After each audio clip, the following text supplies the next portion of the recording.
Hey everyone, and welcome to another deep dive. Glad to be here. Today we're diving into a sci-fi book called Ante. It's a really interesting book. It kind of plays with this concept of the Silurian hypothesis, Right. which, proposes that an advanced civilization could have existed millions of years ago and might have left no trace that we could detect with our current technology. Oh wow, so it's kind of like a what-if scenario. Exactly. So let's jump into the story. Yeah.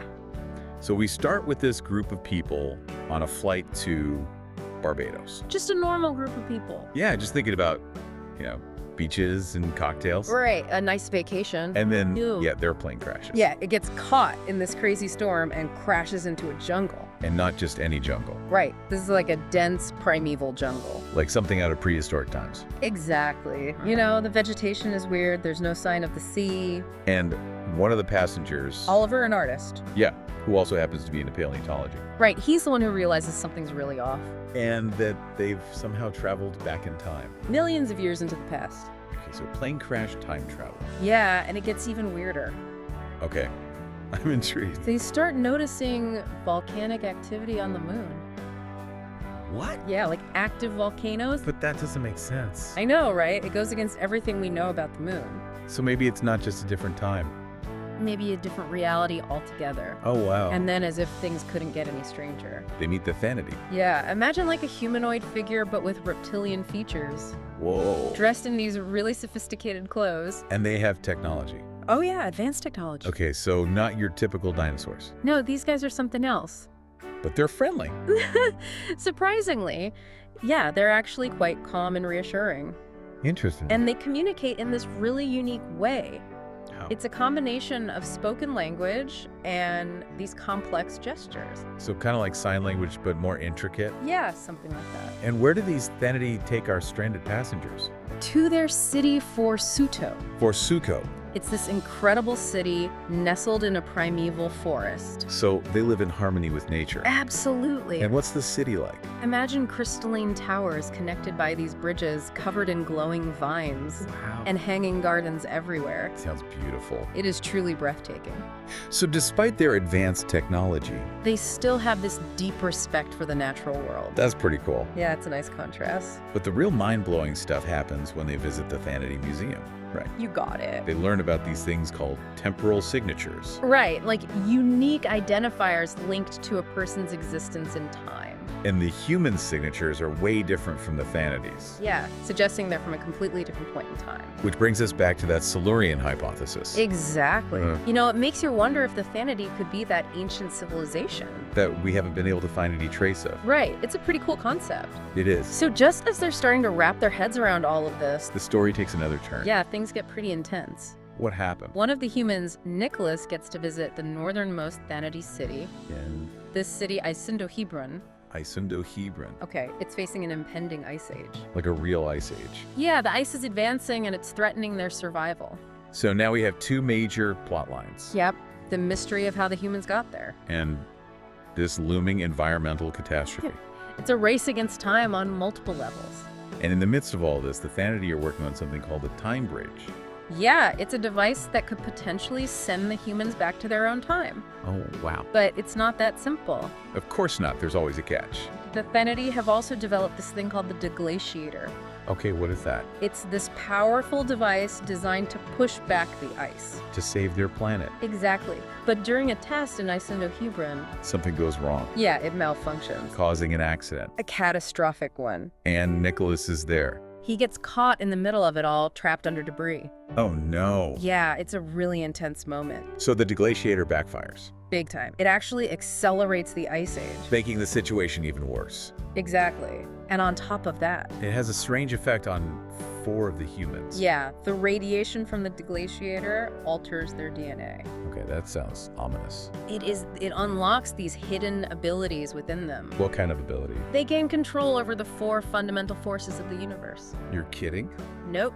Gravity, electromagnetism, the strong nuclear force, and the weak nuclear force. Wait, so they basically become superheroes? Well, it's not that straightforward. I mean, having control over those forces, It's incredibly powerful. but dangerous too, right? Right, absolutely. They have no idea how to control it at first. So it's like a recipe for disaster? Pretty much. But luckily, they have help. Oh, good. Who helps them?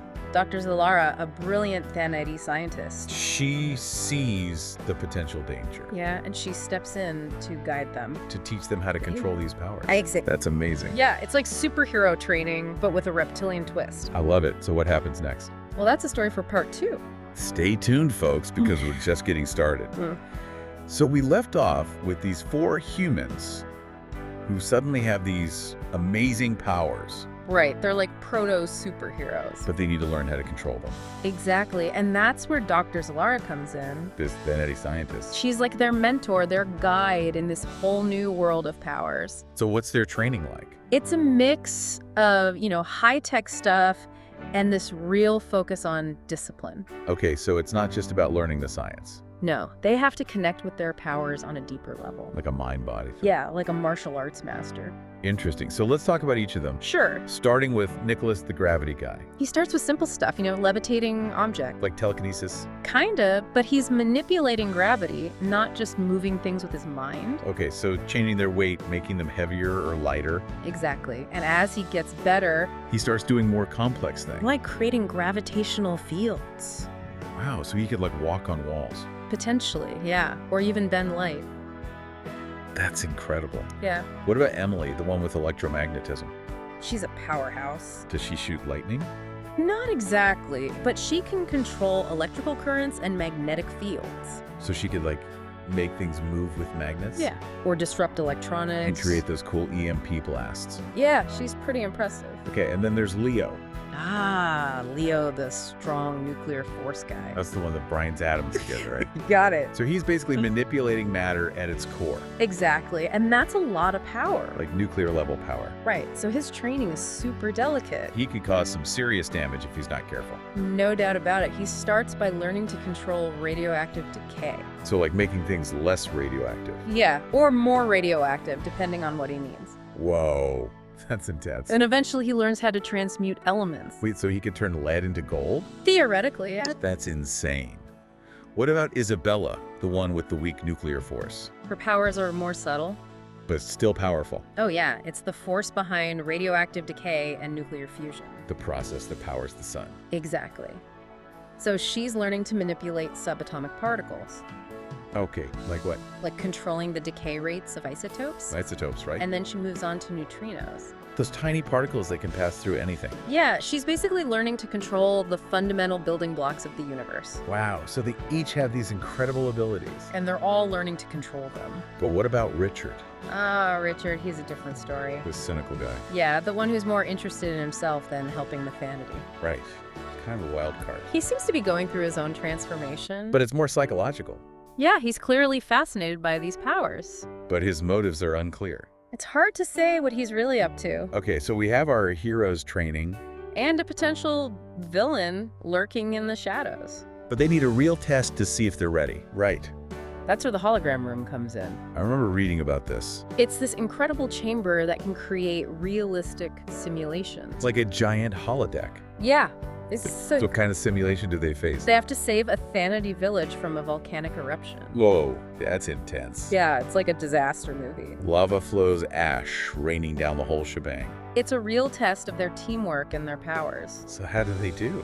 They pass, but it's not easy. They have to learn to work together. And combine their powers in creative ways. Like what?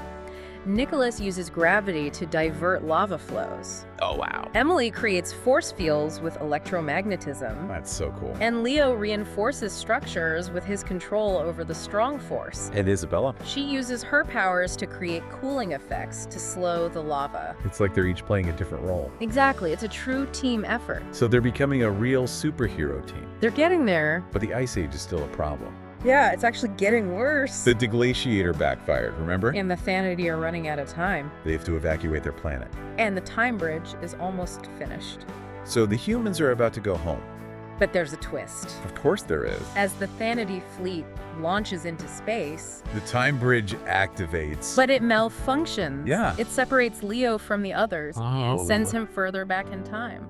What? Yeah, he's stranded in the distant past, And he meets that mysterious warrior. the one who seems to know about these powers. So it's not just a random encounter. It seems there's a deeper purpose to Leo's journey. I can't believe they split up. It's a real cliffhanger. And what about the others? Nicholas, Emily, and Isabella. They make it back to their own time. But they're changed by their experience. They've seen things that most people can't even imagine. And they have these incredible powers. What happens to them? Well, that's where we'll pick up in part 3. Stay tuned, folks, because this story is far from over. Okay, so last time on our Ante deep dive, We left off with a real cliffhanger. yeah, the Thanity escaping their planet. 3 of our time travelers back in their own time. And Leo stuck in the past. Right, so Nicholas, Emily, and Isabella, they make it back, but they're not the same people anymore. They've seen so much, they've experienced the rise and fall of a whole civilization. Not to mention they have superpowers now. Exactly, it's a lot to process. So how do they adjust to being back in their normal lives? That's the big question the book explores. You know, they feel this sense of displacement. Like they don't belong. Yeah, like everything's so trivial compared to what they went through. And they can't tell anyone about it. Right, it's their secret to bear. What about their powers? Do they use them? The book leaves that open to interpretation. So we can imagine our own scenarios. Exactly. Do they become superheroes fighting for justice? Or do they lay low trying to blend back in? It's a fascinating dilemma. But let's not forget about Leo, Oh yeah, he's stuck in the past with that mysterious warrior. the one who seems to know about their powers. Right, and we learn that this warrior is like a keeper of ancient knowledge. So there's a reason Leo ended up with him, It's not just a coincidence this warrior's been waiting for him. to teach him about his powers. Yeah, and to guide him on a journey. What kind of journey? A perilous one through a primordial landscape. Sounds dangerous. It is. There are strange creatures, hidden dangers. Like a classic hero's quest. Exactly, it's a test of Leo's strength and his will. So he learns to master his powers. He does, but it's not easy. He faces a lot of trials. But he's not alone. He has this warrior as his mentor. Right, and through their journey, Leo learns about the origins of his powers. Ancient history. The warrior hints at a time when beings with these abilities walked the earth. So it's not a new thing. It's been around for a long time. It's like these powers are part of human potential. Wow, that's mind-blowing. It really makes you think about our place in the universe. And the possibilities that might be hidden within us. Ante is a book that stays with you.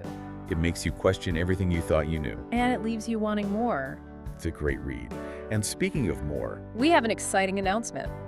as soon as we hit 100 subscribers, We're releasing the first audiobook of Ante for free. absolutely free. So tell your friends, spread the word. And help us reach that goal. We can't wait to share this incredible story in audio form. It's going to be epic. So that concludes our deep dive into Ante. Thanks for joining us. We hope you enjoyed this journey through time evolution and the power of human potential.